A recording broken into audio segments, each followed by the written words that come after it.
इसके मात्र 5 शब्द my dear sisters and brothers of America, मेरे प्रिय अमेरिकी वासी बहनों और भाइयों, से सिर्फ भारत में ही नहीं बल्कि पश्चिम में भारत में क्या ताकत है वो उनको पता लग गया था।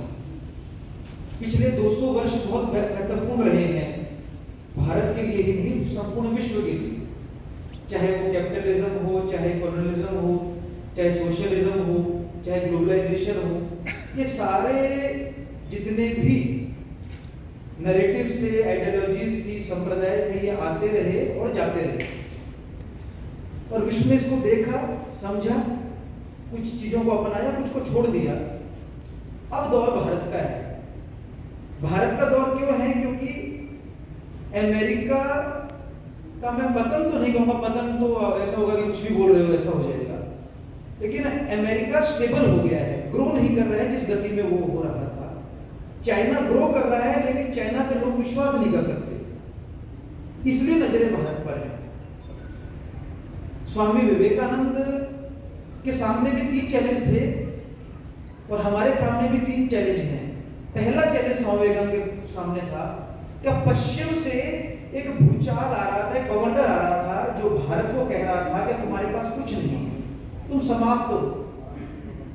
दूसरा, भारतीयों के अंदर आत्मसम्मान, आत्मगौरव की भावना समाप्त हो गई थी। इसीलिए कभी भी एक क्या ताकत होगी, क्योंकि आत्मसम्मान और आत्मगौरव हमने खो दिया था। तो पहला क्या जो भूचाल आ रहा था उसको रोकना, दूसरा जो हम लोग स्वयं कमजोर हो गए थे उसको समझाना, और तीसरा पश्चिम की छाती पर चढ़कर उसको बताना कि हमारे पास भी देने को एक संदेश है। स्वतंत्र भारत के पहले प्रधानमंत्री हुए पंडित नेहरू। उनकी दो विशेष पुस्तकें हैं। पहली the glimpses of the world history, दूसरी द डिस्कवरी ऑफ इंडिया। उसमें पंडित नेहरू लिखते हैं, स्वामी विवेकानंदा's form of nationalism is a Hindu nationalism. Swami Vivekananda's form of nationalism is a Hindu nationalism. It is not anti anyone. It is not anti-Muslim. It is not a narrow nationalism. क्या स्वामी विवेकानंद का राष्ट्रवाद हिंदू राष्ट्रवाद है? वो कोई संकुचित राष्ट्रवाद नहीं है। हिंदू राष्ट्रवाद संकुचित राष्ट्रवाद हो ही नहीं सकता। ये मैं कह रहा हूँ, ये पंडित नेहरू ने नहीं कहा। लेकिन बाद में स्थिति बदली। ये स्वतंत्र भारत के दोनों पहले की पुस्तकें हैं, बाद की नहीं है। एक 1934 में पब्लिश हुई, एक 1946 में पब्लिश हुई। बाद में कॉन्स्टिट्यूशन बदला गया, सोशलिज्म आ गया, सेकुलरिज्म आ गया, लेकिन विवेकानंद का राष्ट्रवाद हिंदू राष्ट्रवाद है, वो संकुचित राष्ट्रवाद नहीं है। सुभाष चंद्र बोस की 2 पुस्तकें हैं। सुभाष चंद्र बोस जो भारत की स्वतंत्रता के लिए लड़ते हैं, 23 वर्ष की उम्र में आईसीएस क्लियर कर लेते हैं। आजकल के युवा नाक रगड़ते हैं यूपीएससी क्लियर करने के लिए, आईसीएस छोड़ देते हैं, 2 बार कांग्रेस के अध्यक्ष रहते हैं, 11 बार जेल भी जाते हैं, हिटलर से भारत की आजादी मांगने के लिए बर्लिन भी जाते हैं, रास बिहारी बोस उनको बुलाते हैं जापान और इंडियन नेशनल आर्मी का ध्वज देते हैं और वो स्पष्टता से बताते हैं, चलो दिल्ली पुकारती, लाल किले पे गाड़ के लहराए जा। वो सुभाष चंद्र बोस लिखते हैं, मैंने भारत को प्रेम करना सीखा स्वामी विवेकानंद को पढ़कर और उन स्वामी के लिए छोड़ के उनके चरणों में होता। वो स्वामी विवेकानंद, उनकी पुस्तक है Indian Pilgrim and unfinished autobiography, अपने बारे में उनकी ऑटोबायोग्राफी। उसमें वो लिखते हैं, स्वामी विवेकानंद ने भारतीय नव संस्कृति के अंदर अपने अतीत के प्रति गर्व, अपने भविष्य के प्रति विश्वास, अपने स्वयं में आत्मविश्वास, आत्मसम्मान और आत्मगौरव की भावना जागृत की। Swami Vivekananda tried to infuse into the new generation a sense of pride in India's past, a faith in India's future and a spirit of self confidence, self respect and self dignity. अपने इतिहास के अंदर गौरवान्वित होना। जो इतिहास है वो विजय इतिहास है। तो जेएनयू से ही पढ़ता हूँ, पराजय का इतिहास मैंने अधिकतर पढ़ा नहीं। संस्कृत एक भाषा है, जितना भी संस्कृत में लिखा गया है वो हमारी एक लाइब्रेरी की एक शेल्फ के बराबर है। स्वामी विवेकानंद जब पश्चिम में गए तो हार्वर्ड के प्रोफेसर जॉन हेनरी राइट उनको कहते हैं, एक पत्र लिखते हैं वर्ल्ड पार्लियामेंट रिलीजियस के व्यक्ति को, हेड को लिखते हैं कि ये जो व्यक्ति है स्वामी विवेकानंद, तुम्हारे जितने बुद्धिजीवी हैं उनका दिमाग और इस स्वामी विवेकानंद का दिमाग वो बराबर है। वो स्वामी विवेकानंद। महात्मा गांधी की एक बुक है, हम सब लोग जानते हैं, मेरे सत्य के साथ प्रयोग, माय एक्सपेरिमेंट विद ट्रुथ। उसमें गांधी लिखते हैं, मैं पैदल ही स्वामी विवेकानंद को मिलने के लिए चला गया था बेलूर मठ में। वो अस्वस्थ थे, उस समय मिल नहीं पाए। उन्हें गांधी जी जाते हैं 1921 में हिंदी में भाषण देते हुए कहते हैं, मैं भारत से स्नेह पहले से ही करता था, लेकिन स्वामी विवेकानंद का साहित्य पढ़कर मेरा भारत से स्नेह हजारों गुना बढ़ गया। इसलिए हम कितने भी स्टॉलवर्ड्स का नाम लेते हैं, इसीलिए उन्होंने लिखा कि नरेंद्र स्वामी विवेकानंद के सपनों का भारत। लोग पूछेंगे, इनसे पूछ सकते हैं मनीष जी को खड़ा करके, अम्बेडकर जी के सपनों का भारत क्यों नहीं, गांधी जी के सपनों का भारत क्यों नहीं, सुभाष चंद्र बोस के सपनों का भारत क्यों नहीं? इन सबकी प्रेरणा स्वामी विवेकानंद थे। स्वामी विवेकानंद का ध्येय भारत था, इसलिए स्वामी विवेकानंद के सपनों का भारत।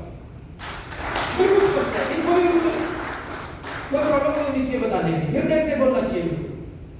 स्वामी विवेकानंद को उनके गुरु ने कहा, क्योंकि उस समय धार्मिक युद्ध चल रहा था, ये अच्छा है या वो अच्छा है, ऐसा है वैसा है। तो स्वामी विवेकानंद को बोला भारत माँ का काम करना है, तो भारत को परिव्राजक सन्यासी के तौर पर वो नापने के लिए चले गए। उत्तर प्रदेश में वो इतने गए होंगे, आप लोग बहुत सारे उत्तर प्रदेश के यहाँ कार्यकर्ता हैं, स्वयंसेवक हैं, हम लोग उत्तर प्रदेश में इतना नहीं गए होंगे जितने स्वामी विवेकानंद गए हैं।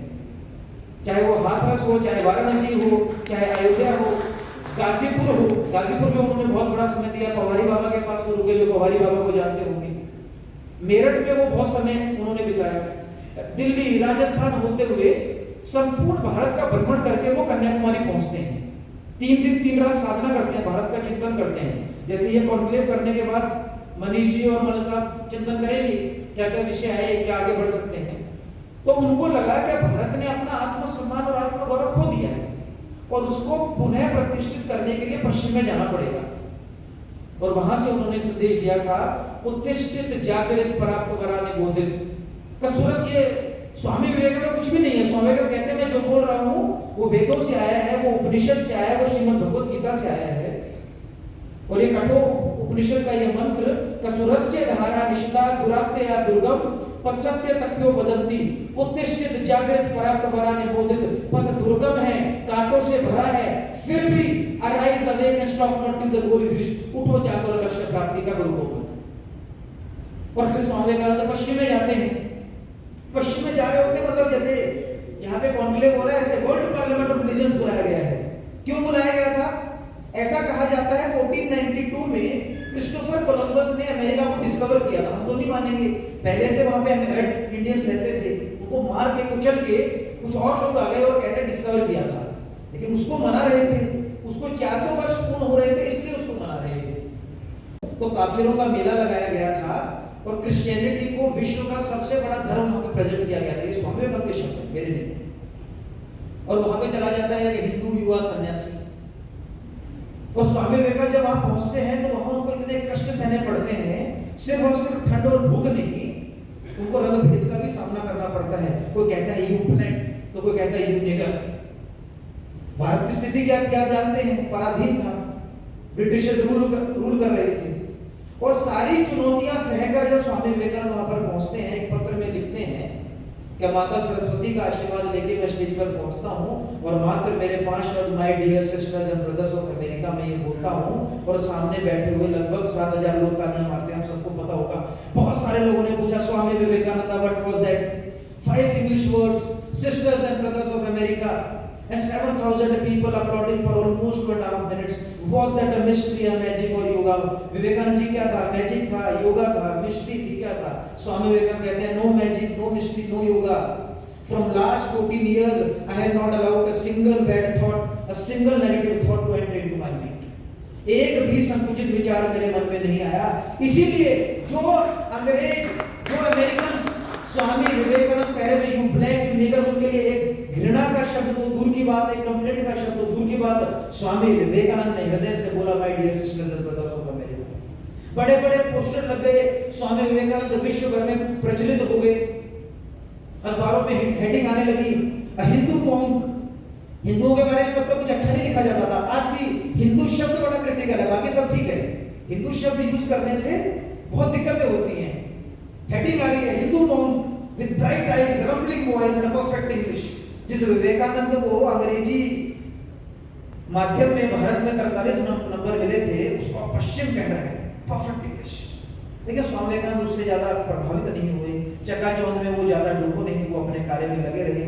3.5 वर्ष उन्होंने पश्चिम का प्रवास किया, चाहे वो अमेरिका हो, चाहे इंग्लैंड हो, चाहे स्विट्जरलैंड हो, चाहे जर्मनी हो, फ्रांस, कॉन्स्टेंटिनोपल इजिप्ट तक 3.5 वर्ष में उन्होंने प्रवास किया। शरीर विषीर्ण हो रहा था, वापस भारत आते हैं और 3.5 वर्ष में भारत का 3.5 वर्ष में भारत क्या था, भारत की छवि क्या थी, भारत का चित्र क्या था, वो स्वामी विवेकानंद ने पश्चिम के सामने बिल्कुल बदल दिया था। उनकी कुछ जो डिसाइपल्स भारत में आई वो लिखती हैं कि मिलियनियर्स और बिलियनियर्स उनके चरणों में बैठकर खुश थी। स्वागत योग के विषय लेते थे पश्चिम में, पश्चिम डॉलर खर्च करके बैठता था, उनके विषय सुनता था। भारत वापस आते हैं और फिर सेवा का कार्य शुरू करते हैं, पुनरुत्थान का कार्य शुरू करते हैं। रामेश्वरम से रामनाथ, देहरादून से ढाका, लाहौर में जाके लेक्चर्स देते हैं।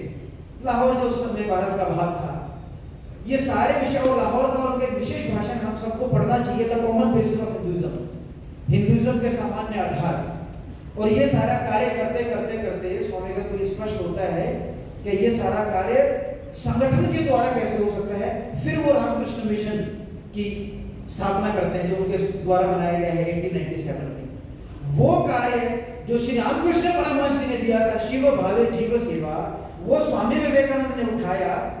Worship the man as Shiva, या जो serve man is to serve God, जो सामने जो है वही मनुष्य है, उसी की ही पूजा करो।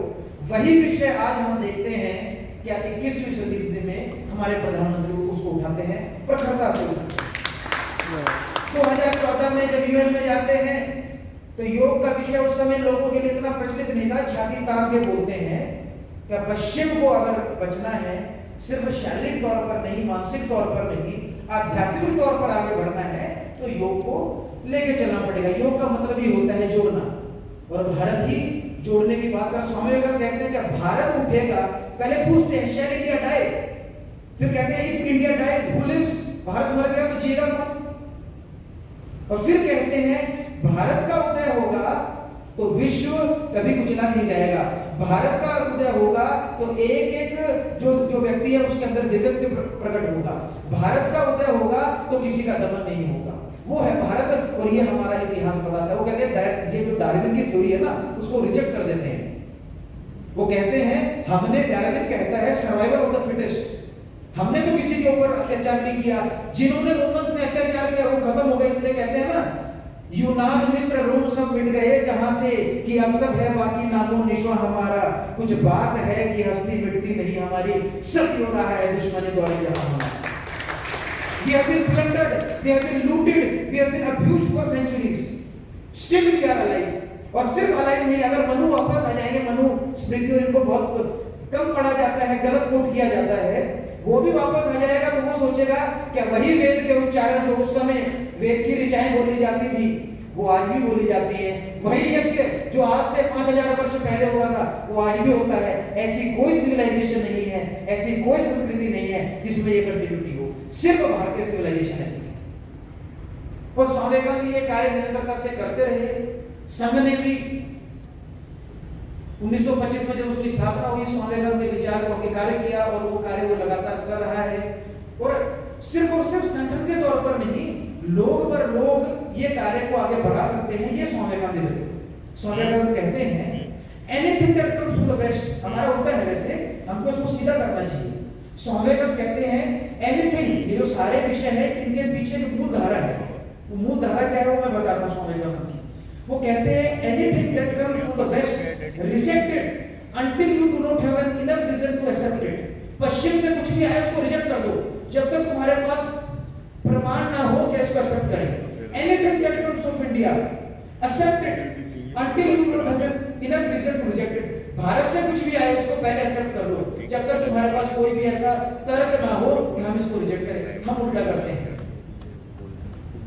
तो ये स्वामी विवेकानंद के मूल विचार जो भारत के ये जो सारे जो हमने विषय लिया, चाहे वो गोरक्षा हो, चाहे वसुधैव कुटुंबकम हो, वसुधैव कुटुंबकम तो व्यक्ति जीता है। अयम निज परोवेति गना लघु चेतसाम उदार चरितानाम तु वसुधैव कुटुंबकम, he is my brother, he is not my brother. ये तो बहुत संकुचित सोच है। The whole world is my family. ये विचार भारत सिर्फ दे नहीं रहा, सिर्फ बोल नहीं रहा, बल्कि अपने हृदय में लेके वो चलता है। चलता क्यों है? क्योंकि पिटता है, कुटता है, फिर खड़ा हो जाता है, लेकिन फिर भी सबको साथ लेने की भावना उसकी चलती है। लेकिन स्वामी विवेकानंद कहते हैं अगर तुम्हारे ऊपर आक्रमण हो, इसलिए ये नहीं है कि प्यारे प्यारे बन के रहो, आक्रमण हो, tooth for tooth, I for I, आंख के लिए आंख, दांत के लिए दांत, रुको मत। अगर कोई तुम्हारे ऊपर दमन कर रहा है, तुम्हारे साथ अनैतिक कार्य कर रहा है, तो उसका प्रतिकार करने में भी 1% भी पीछे मत रहो। पश्चिम में जब लोग उनके साथ उल्टा सीधा कर रहे थे, तो स्वामी विवेकानंद भी कम नहीं थे, अकेले थे, लेकिन हृदय के अंदर वो भारतीयता का विचार था। बहुत सारे लोग आपको कह देंगे कि वो तो शुगर है, वर्ल्ड पार्लियामेंट रिलीजन जैसे ये 4 दिन चल रहा है, ऐसे 17 दिन चला था। स्वामी विवेकानंद ने वहां पे 6 लेक्चर दिए। इस विषय के साथ मैं खत्म करूंगा। मनीष जी के साथ भी मेरी उस विषय में चर्चा हुई थी। स्वामी विवेकानंद वहां पे गए तो उनको लोग बुद्ध का प्रचारक समझते थे, और हम लोग ये गलती कर देते हैं कि हम बुद्धिज्म और हिंदुइज्म को अलग अलग मान लेते हैं। भारत में जन्मा कोई भी विचार, जो स्वामी जी ने कहा, चाहे वो जैनिज्म हो, चाहे बुद्धिज्म हो, चाहे सिखिज्म हो, ये सब कुछ हमारे हैं, हमारा एक्सटेंशन है। जैसे घर परिवार में लड़ाई रहती है, थोड़ा अलग थोड़ा ज्यादा, एक जैसे नहीं रहते, खून एक है, ऐसा सारे चलते हैं। स्वामी विवेकानंद कहते हैं Buddhism is the fulfilment of Hinduism, Buddha was the rebellious child of Hinduism. हमारे परिवार में होता है ना, कोई ज्यादा व्यक्ति कहता है अरे ये गलती है, ये ऐसा है, ऐसा करके हमको अपनी संस्कृति में पैदा हुआ कोई भी विचार उसको ऐसा एक्सेप्ट करना पड़ेगा। बाहर से जो आया है उसको देखना पड़ेगा कि उसमें कोई तर्क है या नहीं है। आपने मुझे